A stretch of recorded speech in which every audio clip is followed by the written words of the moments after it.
की खबरों में आप सभी का स्वागत है। साथियों, जैसा कि आप सभी को पता है, पिछले कुछ वर्षों से जो भी अवकाश लिए जा रहे हैं वो मानव संसाधन पोर्टल एमएस पोर्टल के थ्रू लिए जा रहे हैं। मानव संसाधन पोर्टल पर कोई भी अवकाश कितने समय के अंदर स्वीकृत होना चाहिए और उस अवकाश को स्वीकृत करने के लिए कौन अधिकारी या किसको हमें भेजना चाहिए, उसके बारे में कई सारी तरीके की धारणा है कि ये अवकाश इस तरीके से ऑनलाइन भेजा जाना चाहिए था, आपका इसलिए कैंसिल कर दिया गया। तो हम आज की वीडियो में कोशिश करेंगे आप सभी को उस नियमों के बारे में बताने के लिए कि आपको कितने दिन का अवकाश किसको भेजना है और कितने समय के अंदर वो स्वीकृत हो जाना चाहिए। तो कृपया वीडियो को अंत तक देखें और चैनल को सब्सक्राइब करना ना भूलें। यह आदेश जारी किया है महानिदेशक स्कूल शिक्षा एवं राज्य परियोजना निदेशक कार्यालय लखनऊ के द्वारा। सेवा में जिला विशेष शिक्षा अधिकारी समक्ष जनपद विषय मानव संपदा के माध्यम से सहायक अध्यापक शिक्षा मित्र हेतु अवकाश की स्वीकृति हेतु शासनादेश के अनुपालन के संबंध में।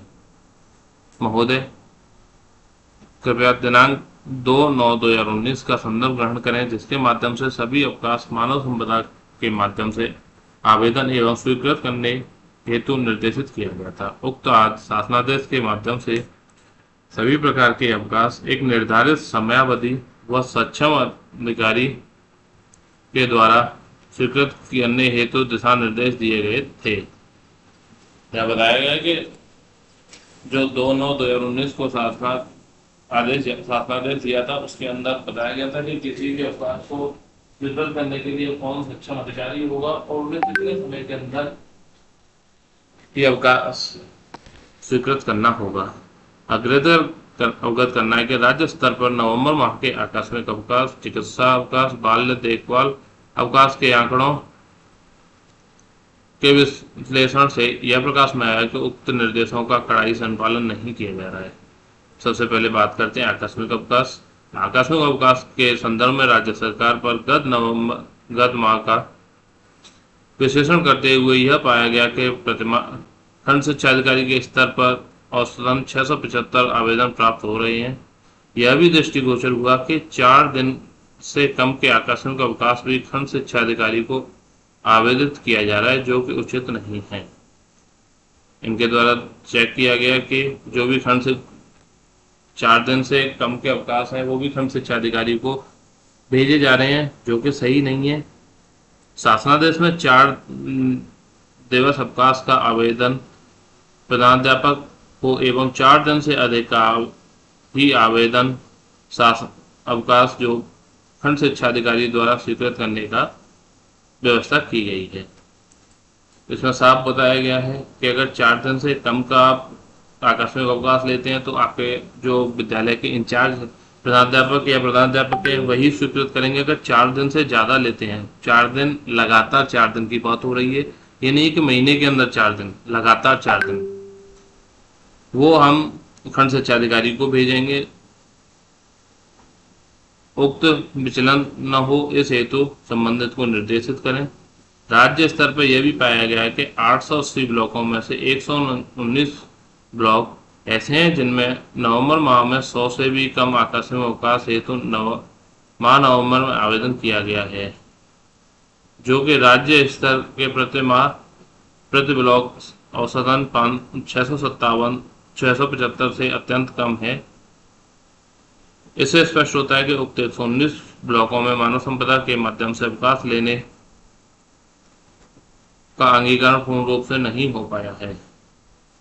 शासनादेश के अनुसार आकस्मिक अवकाश की स्वीकृति अस्वीकृति को सक्षम स्तर पर 1 दिवस में ही कर दी जाएगी, परंतु विश्लेषण में पाया गया है कि अभी भी कतिपय ब्लॉकों में 100 दिन से भी अधिक का समय प्रदर्शित हो रहा है। यहाँ बताया गया है कि जो शासनादेश में बताया आकस्मिक अवकाश की स्वीकृति या अस्वीकृति 1 दिन के अंदर ही करनी होगी, परंतु काफ़ी सारी जगहों पर वहाँ 100 दिन तक का लिया जा रहा है। लेकिन अभी क्योंकि आदेश पुराना है तो अभी ऐसी समस्या तो नहीं आ रही है कि 100 दिन, क्योंकि हर माह ऑनलाइन अटेंडेंस ब्लॉक की जाती है, लेकिन फिर भी बहुत सारे हेड टीचर और इंचार्ज हेड टीचर द्वारा ये आकस्मिक अवकाश महीने के लास्ट में ही स्वीकृत किए जाते हैं, जो कि एक गलत प्रथा है। उसी दिन आकस्मिक अवकाश को स्वीकृत करना चाहिए। नंबर 2, चिकित्सा अवकाश। चिकित्सा अवकाश के संबंध में शासनादेश के अनुसार निहित प्रावधानों के अनुसार प्रत्येक स्थिति चिकित्सा प्रमाण पत्र अपलोड होने के 2 दिवस में खंड शिक्षा अधिकारी आवेदन पर संस्तुति सहित अग्रसारण अथवा आपत्ति कर सकेंगे। तत्पश्चात खंड शिक्षा अधिकारी द्वारा अग्रसारित करते ही जिला विशेष शिक्षा अधिकारी के पोर्टल पर दिखाई देने लगेगा, जहां उसके अनुमोदन आपत्ति अधिकतम 2 दिवस के भीतर करने की व्यवस्था की गई है। यहाँ बताया गया है कि चिकित्सा अवकाश जो है वो सारे डॉक्यूमेंट अपलोड करने के बाद 2 दिन के अंदर ही खंड शिक्षा अधिकारी को, 2 दिन से ज़्यादा समय नहीं ले सकते खंड शिक्षा अधिकारी, उनको आगे बीएसए लेवल पर भेजना होगा और बीएसए साहब को भी 2 दिन के अंदर ही वो पूरी कार्रवाई करनी होगी कि उन्हें छुट्टी देनी है या नहीं देनी है। तो साफ साफ है कि आपको इतने समय के अंदर चिकित्सा अवकाश आपका अप्रूव या रिजेक्ट होना है।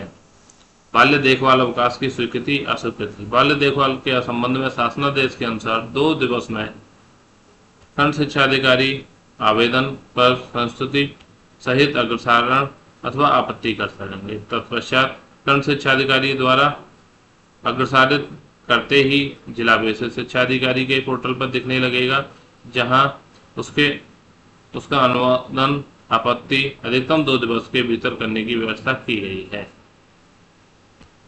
चिकित्सा अवकाश की तरह ही बाल्य देखभाल अवकाश भी आवेदन के 2 दिन के अंदर ही खंड शिक्षा अधिकारी महोदय को उस पर अगर आपत्ति लगानी है तो आपत्ति लगाएंगे, नहीं तो आगे बीएसए साहब को फॉरवर्ड करने के लिए उन्हें 2 दिन का समय दिया गया, उससे ज़्यादा वो नहीं ले सकते हैं। सेम बीएसए पोर्टल पर भी उन्हें 2 दिन के अंदर या तो आपत्ति लगानी है, आपत्ति लगा के रिजेक्ट करना है, या फिर उसको अप्रूव करना है। कुल मिला के आपका 4 दिन से ज़्यादा का समय नहीं हो सकता है। यह भी पाया गया है कि कतिपय खंड शिक्षा अधिकारी द्वारा शिक्षकों द्वारा आवेदित अवकाश बिना किसी टिप्पणी के अस्वीकार किए जाते हैं, जो कि अपारदर्शिता का द्योतक है एवं शासनादेश का उल्लंघन है। कोई भी अवकाश अस्वीकृत करते समय टिप्पणी अवश्य इंगित करें, जिससे कि संबंधित को उक्त जानकारी हो सके कि किस दस्तावेज या किस अभाव में उसका आवेदन निरस्त किया गया है। हाँ, ये बहुत बड़ी बात है कि बहुत सारे समय कई बार ऐसा देखा गया है कि खंड शिक्षा अधिकारी द्वारा बिना किसी रिमार्क के ही अवकाश अस्वीकृत कर दिया जाता है, जो कि गलत है। अवकाश अगर अस्वीकृत करना है तो आपको बताना पड़ेगा कारण कि क्यों किया जा रहा है। अगर आप ऐसे करते हैं तो संबंधित को पता ही नहीं चलेगा कि उसने क्या गलती की है, जिससे कि उसका आवेदन बार बार रिजेक्ट होता रहेगा। अगर उसमें रिमार्क डाल देंगे तो वो अगले बार उस डॉक्यूमेंट को या कोई भी जानकारी उसको देनी है, उसको पूरा करने के बाद से आवेदन करेगा। हाल में राज्य के 12,733 शिक्षकों से IVRS कॉल के माध्यम से मानव संपदा के माध्यम से अवकाश आवेदन का अंगीकरण तथा अवकाश स्वीकृति हेतु अनावश्यक विलंब व शोषण से अधिक प्रश्न पूछे गए, जिसके निराशाजनक परिणाम प्राप्त हो गए। उक्त 12,733 शिक्षकों में से 1118 शिक्षकों द्वारा मानव संपदा के माध्यम से ऑनलाइन अवकाश का आवेदन नहीं किया जा रहा तथा 1548 शिक्षकों ने अवकाश स्वीकृति हेतु अनावश्यक विलंब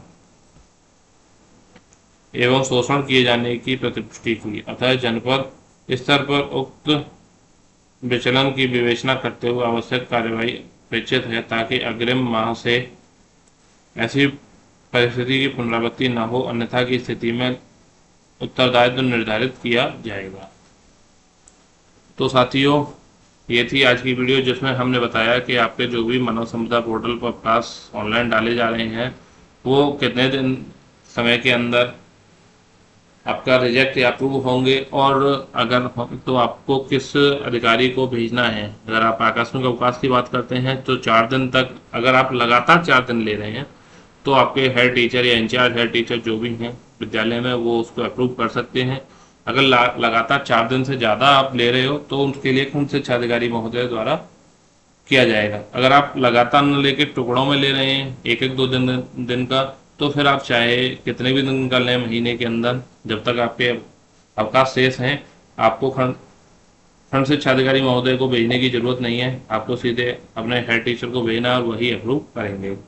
इसी तरह चिकित्सा अवकाश और बाल्य देखभाल अवकाश को भी 2-2 दिन के अंदर खंड शिक्षा अधिकारी और बीएसएस आपको अप्रूव करके उससे या तो अप्रूव करना है या रिजेक्ट करना है, उससे ज़्यादा का समय वो लोग नहीं ले सकते हैं। तो साथियों, उम्मीद करते हैं कि आज की वीडियो में आपको कुछ नया जानने को मिला होगा।